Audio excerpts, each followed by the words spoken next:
సదాశివసమారంభాం వ్యాసశంకరమధ్యమాం అస్మదాచార్యపర్యంతాం వందే గురుపరంపరాం. శ్రీగురుభ్యో నమః. హరి ఓం.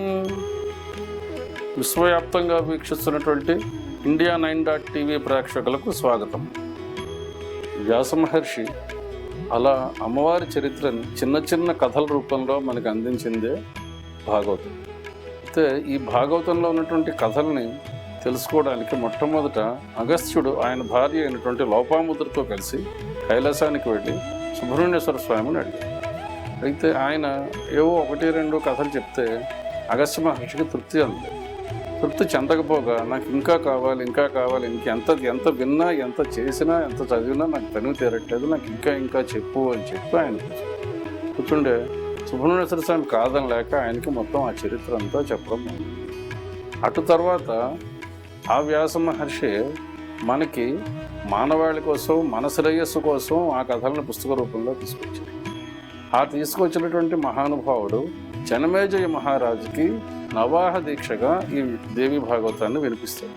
ఆ జనమేజయ మహారాజు ఎందుకు వినాల్సి వచ్చింది అంటే, ఆయన తండ్రి అయినటువంటి పరీక్షిత్ మహారాజు తక్షకుడి చేతిలో అకాల మరణం చెందుతాడు. అకాల మరణం చెంది అది శాపవశాత్తు జరిగినటువంటి కథ మనందరికీ తెలుసు. అయితే ఆ పరీక్షిత్ మహారాజుకి ఉత్తమ గతులు కల్పించడానికి వేరే ఏ మార్గము తోచక వ్యాస భగవానుని జన్మేజయుడు అడిగితే దానికి వ్యాస భగవానుడు చెప్పిన సమాధానం, ఈ దేవి భాగవతాన్ని నవాహ దీక్షగా చదువు, దానివల్ల నీ సంకల్పం నెరవేరుతుంది, ఆ దేవి అనుగ్రహం వల్ల నీకు నీ తండ్రికి ఉత్తమ లోకాలు ప్రాప్తిస్తాయి అని చెప్తాడు. యాదేవి సర్వభూతేషు బుద్ధిరూపేణ సంస్థిత నమస్తస్యై నమో నమః. ఇది ఈ అమ్మవారి గురించి చేసేటటువంటి ప్రార్థన శ్లోకం. ఇది చండీ సప్తశతిలో శక్రుడు అమ్మవారిని స్తుతిస్తూ చెప్పినటువంటి పద్యం. చరాచర సృష్టిలోని ప్రతి జీవిలోనూ బుద్ధి రూపంలో ఉండేది అదే శక్తి, అదే ప్రాణశక్తి. మన జీవనాన్ని, జీవన చైతన్యాన్ని మొత్తాన్ని నడిపించేటటువంటిది ఆ పరాశక్తి. ఈమె యొక్క చరిత్రనే దేవి భాగవతం కింద మనకి వ్యాస భగవానుడు అందించాడు. ఈ దేవి భాగవతాన్ని లేదా వ్యాస భాగవతాన్ని మొట్టమొదటగా స్కంధుడి దగ్గర నుంచి, అంటే సుబ్రహ్మణ్యేశ్వర స్వామి దగ్గర నుంచి విన్నది, ఆయనని కూర్చోబెట్టి తనివి తీరా చెప్పించుకున్నటువంటి దంపతులు అగస్త్యుడు, లోపం. వీళ్ళిద్దరికీ ఎన్ని కథలు చెప్పినా తనివి తీరలేదు. సరికదా ఇంకా వాళ్ళు ఆ దేవి చరిత్ర వింటూనే ఉంది. అటువంటి దేవి చరిత్రని మనం ఏ కాలంలోనైనా, ఏ సమయంలోనైనా, ఎప్పుడైనా వినొచ్చు. ఇది సకల భోగాలను ఇస్తుంది, మన మనోకామకాలను మొత్తం అన్నింటినీ కూడా పూర్తి చేస్తుంది. ఈ దేవి భాగవత ప్రాశస్త్యాన్ని గురించి తెలియచెప్పేటటువంటి కథ సౌనకాది మహామునులకు సూతుల వారు ఇట్లా చెప్తున్నారు. ఒకప్పుడు ఒక అడవిలో, ఒక ఆశ్రమంలో ఋతువాగ్ముడు అనేటటువంటి ఒక మహర్షి జీవిస్తూ ఉండేది. ఆయన ధర్మపత్ని కలిసి అక్కడ వనవాసం చేసుకుంటూ ఉండేది. వారికి రేవతి నక్షత్రంలో ఒక పుత్రుడు జన్మిస్తాడు. అయితే పుత్రుడు పుట్టాడు అన్న ఆనందంలో ఉన్నటువంటి ఆ ఋతువాగ్ముడు ఏ నక్షత్రము ఏమిటి, ఏ గండాలైనా ఉన్నాయా, ఇటువంటివి ఏమీ పట్టించుకోడు. ఆ సంతోషంలో ఉన్నటువంటి ఆయన జాతకర్మలన్నీ చేశాడు, నామకరణం ఇవన్నీ చేసుకున్నాడు, వాడిని పంచుకుంటూ వచ్చాడు. అయితే ఆ పిల్లాడు రాను పెరిగి పెద్దవాడు అయ్యేసరికి పరమ దుర్మార్గుడిగా తయారు.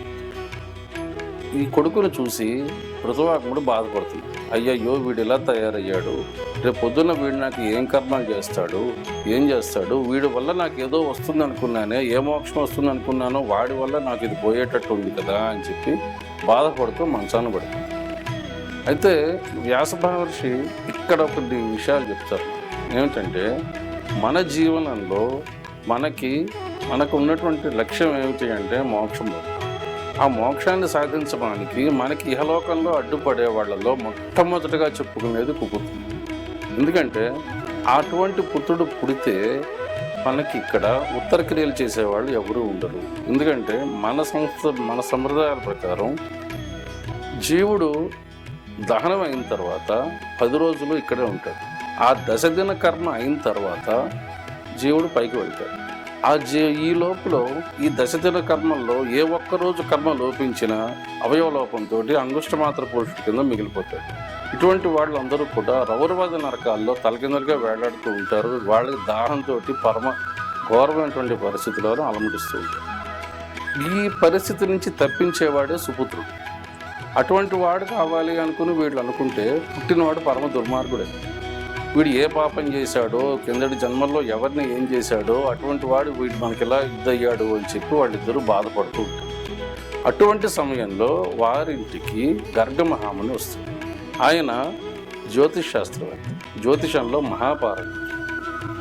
ఆయన ఈ జాతకుడి గురించి, ఈ పిల్లాడి గురించి ఆ ముని ద్వారా విని జాతకం చూసి లెక్కలు కట్టి, నాయన నీ పుత్రుడు రేవతి గండాంత కాలంలో పుట్టాడు కాబట్టే మీకు ఇటువంటి సమస్యలు వచ్చాయి అని చెప్తాడు. అలా చెప్పిన తర్వాత ఆ ఋతువాగ్నుడికి రేవతి నక్షత్రం మీద పట్టరానంత కోపం వస్తుంది. కోపం వచ్చి దాన్ని రాలిపోమని శపిస్తుంది. అయితే ఇది కేవలం మరి అంత పెద్ద మహర్షి, అంత పెద్ద మహామునికి ఆ క్షణికాలంలో, ఆ క్షణికావేశంలో ఎందుకంత కోపం వచ్చింది అంటే నిస్సహాయత. అన్నాళ్ళు ఆ కొడుకుని భరించాడు. వాడి వల్ల ఏవైతే వస్తాయనుకున్నామో అది పోతాయన్న బాధలో వాడు ఆ కొడుకుని భరిస్తూనే వచ్చాడు. ఆ బాధ భరించాడు, కొడుకునే భరించాడు. ఈ కోపం అంతా ఒక్కసారి రేవతి నక్షత్రం మీద చూపించాడు. ఆ రేవతి నక్షత్రం రాలిపోయి కింద పడిపోతుంది.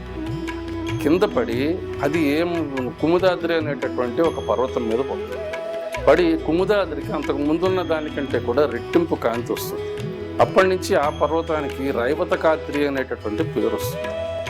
ఆ కాంతిలోంచి ఒక ఆడపిల్ల పుడుతుంది. అయితే ప్రముచుడు అనేటటువంటి ఒక మహాముని ఆ ఆడపిల్లని ఇంటికి తీసుకెళ్ళి పెంచుకుంటాడు.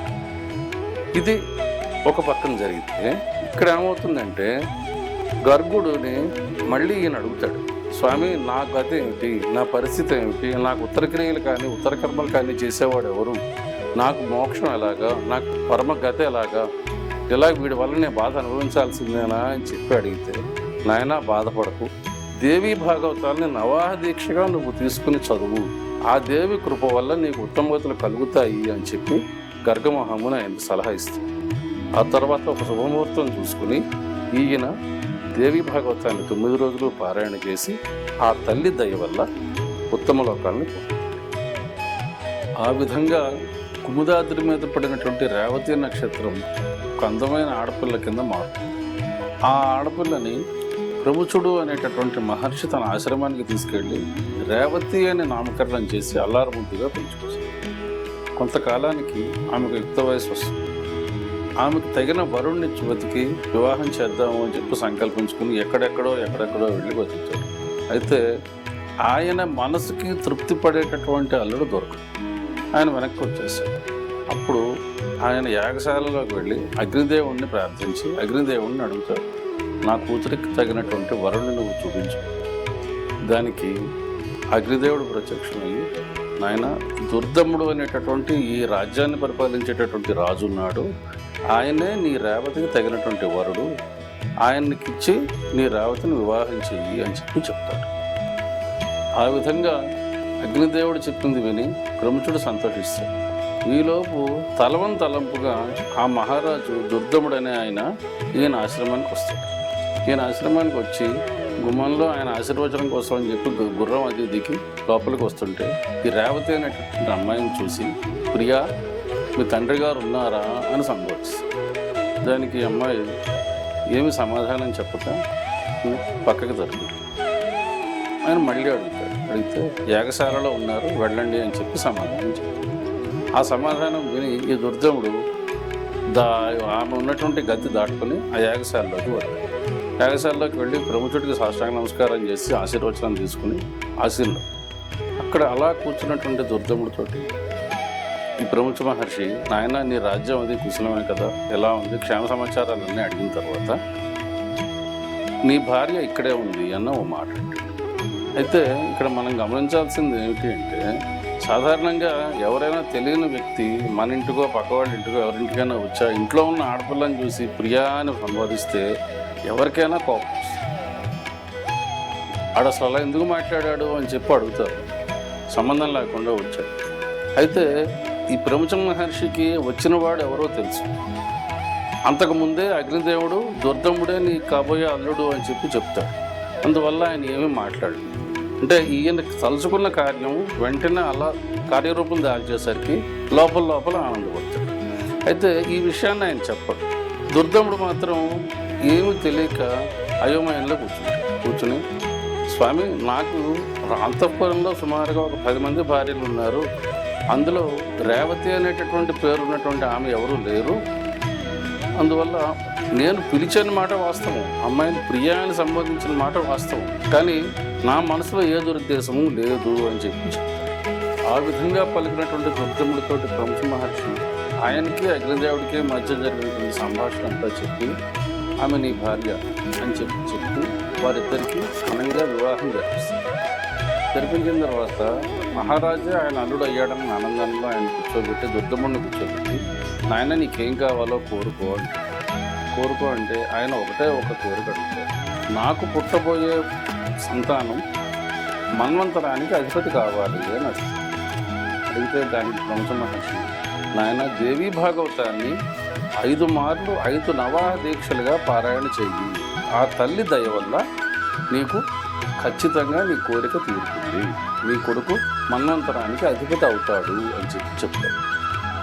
ఆ విధంగా ఆయన రాజ్యానికి వెళ్ళి పుత్రుడిని కానీ తర్వాత 5 సార్లు 5 నవాహ దీక్షలు అంటే 5 9 45 రోజుల పాటు పారాయణ దేవీ భాగవత పారాయణ చేస్తారు. దేవీ భాగవత పారాయణ చేసిన తర్వాత ఆ తల్లి దయ వల్ల ఆయన కొడుకు వైవస్వత మన్వంతరానికి అధిపతి. ఇంతటి ప్రశస్తి కలిగినటువంటిది అమ్మవారి చరిత్ర. ఈ చరిత్రని చిన్న కథల రూపంలో ఒక్కొక్క ముత్యాల్ని, టెంపుల్ని, మణుల్ని ఏర్చి కూర్చి చేసి పెట్టినవాడు వ్యాస భగవాన్. అయితే ప్రతి మన్వంతరంలోనూ ఇంతకుముందు చెప్పుకున్నట్టుగానే ప్రతి మన్వంతరంలోనూ విష్ణుమూర్తి వ్యాసుడి కింద పుట్టి మళ్ళీ అమ్మవారి కథల్ని ఈ భాగవతం రూపంలో వినిపిస్తూ ఉంటాయి. ఈ భాగవతం ఈ కల్పానికి సంబంధించిందో ఈ మన్వంతరానికి సంబంధించిందో కాదు, ఇది నిరంతర కాల ప్రవాహంతో పాటు నిరంతరం ఉంటూనే ఉంటుంది. అంతటి ప్రశస్తి కలిగినటువంటి ఈ దేవీ భాగవతం యొక్క ప్రశస్తిని మనం ఇంతవరకు చెప్పుకున్నాం. తర్వాత ఈ దేవీ భాగవతంలో ఆమె యొక్క చరిత్రని వ్యాస భగవానుడు ఏ కథల రూపంలో చెప్పాడో అవి కూడా వరుసగా మనం చెప్పుకుంటూ వస్తాం. సర్వ చైతన్య రూపాంతాం ఆద్యాం విద్యాంచ ధీమహి బుద్ధిం యానః ప్రచోదయాత్. ఈ చైతన్యాన్ని మనం గ్రహించాలన్నా, మనం తెలుసుకోవాలన్నా మనకు ఉన్నటువంటి ఒకే ఒక ఉపకరణం బుద్ధి. దానికి కూడా కారకురాలు ఆ తల్లి. అందుకని మన బుద్ధిని అంతర్ముఖం చేసి, మన జ్ఞానాన్ని అంతర్ముఖం చేసి, మన పంచేంద్రియాలని కర్మేంద్రియాలని అంతర్ముఖం చేసి ప్రయాణం చేయగలిగితే ఆ తల్లి దర్శనం తొందరగా దొరుకుతుంది.